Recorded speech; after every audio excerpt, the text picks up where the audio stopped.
South ఇండియాలోని అతి తక్కువ ధరలకి రత్నాలనందించే ఏకైక సంస్థ 6JVR.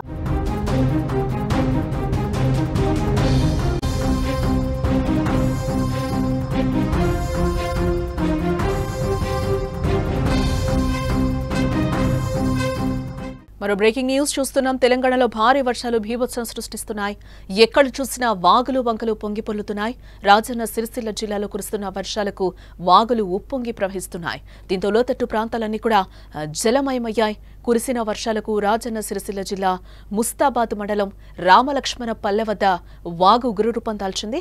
కొన్ని రోజులుగా కురుస్తున్న ఎడతెరిపిలేని వర్షాలకు వాగు పొంగి పొర్లుతోంది. దీంతో వాగు పక్కనే ఉన్న సీతారాముల ఆలయం పూర్తిగా నీట మునిగింది. గర్భగుడిలోకి వరద నీరు కూడా చేరింది.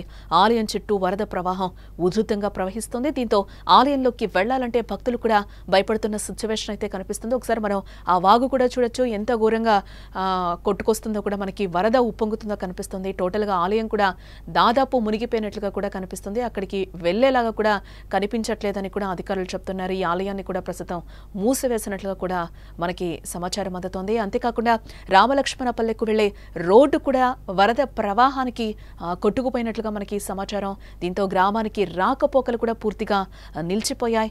బయట ప్రపంచంతో గ్రామానికి సంబంధాలు తెగిపోయాయి. వరద ప్రవాహం తగ్గితే తప్ప రోడ్డు కనపడని సిచ్యువేషన్స్ అక్కడ నెలకొన్నాయి. మరికొన్ని చోట్ల కొట్టుకుపోయిన రోడ్డును చూసి గ్రామస్తులు కూడా తీవ్ర ఆందోళన వ్యక్తం చేస్తున్నారు. అధికారులను సంప్రదించినా ఎలాంటి ఫలితం లేదని కూడా అంటున్నారు. ఈ వర్షాలు ఎప్పుడు తగ్గుతాయో, తమ కష్టాలు ఎప్పుడు తీరుతాయని గ్రామస్తులు వాపోతున్నారు. అధికారులు వెంటనే స్పందించి రోడ్డును మరమ్మతు చేయాలని కూడా ప్రజలు కోరుతున్నారు. గతంలో ఎన్నడూ విధంగా చూడలేదు అని కూడా వృద్ధులు చెప్తున్నారు. ఈ వర్షపాతం అంత ఎక్కువగా నమోదైందని కూడా వారు అంటున్నారు. ప్రస్తుతానికి వాతావరణ శాఖ మరో 4 రోజులు భారీ వర్షాలు ఉన్నాయని కూడా హెచ్చరిస్తోంది. కాబట్టి ప్రజలు చాలా అప్రమత్తంగా ఉండాలి. ముఖ్యంగా వాగులు వంకల దగ్గరకు వెళ్లకుండా జాగ్రత్తలు అయితే తీసుకోవాలి. అధికార యంత్రాంగం కూడా ఎప్పటికప్పుడు ప్రజలకు సహకారాన్ని అందిస్తోంది. ముస్తాబాద్ మండలం ప్రజల పరిస్థితి ఎప్పటికప్పుడు సాధారణ స్థితికి వస్తుందో అని కూడా అందరూ ఎదురు చూస్తున్నారు. రామలక్ష్మణపల్లి మానేరు వాళ్ళు మానేరు నది పొంగుతుంది కాబట్టి మాకు ఈ ముస్తాబాద్ మండలం ఎల్లారెడ్డి మండలంకు ఇది బైపాస్ రోడ్ లెక్క ఉండేది. ఈ మానేరు ఉధృతంగా ప్రవహిస్తున్నది. గత 38 సంవత్సరాల క్రితం ఈ వాగు వచ్చింది. అప్పటి నుంచి ఇప్పటి వరకు ఇప్పుడే ఇంత పెద్ద వాగు వచ్చింది. మా రాములవారి గుడి చూత ఈ చుట్టూ మేము పెట్టిన ఒక 4 లక్షలు ఖర్చు పెట్టి జాలీలు కానీ ముంగడ మెయిన్ డోర్ కానీ పెట్టాం. అది చూత కొట్టుకపోయినాయి. ఈ రోడ్డు ఉండే మాకు కాజ్వే ఉండే. నేను గత 5 సంవత్సరాలు సర్పంచ్ చేసిన. అప్పటి చూత మాకు మంత్రి గారు కేటీఆర్ సుతా ఇది బ్రిడ్జ్ కావాలంటే సార్ సుతా నెక్స్ట్ ఇయర్లో చేస్తామన్నాడు.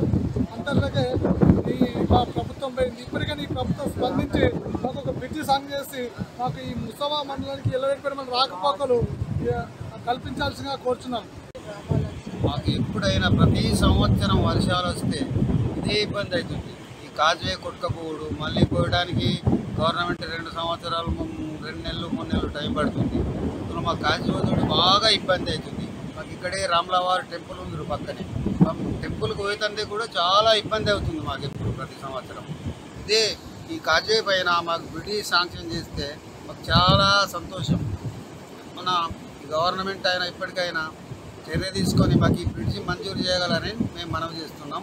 మాకు గుడికి మాకు చాలా కన్వెంట్గా ఉంటుంది. మాకు చాలా మంచిగా ఉంటుంది. మా గుడి కూడా బాగా నష్టపోయింది. ఇక వర్షానికి ఒక 4-5 లక్షల నష్టమైంది. పాఠకులు రామలక్ష్మణపల్లి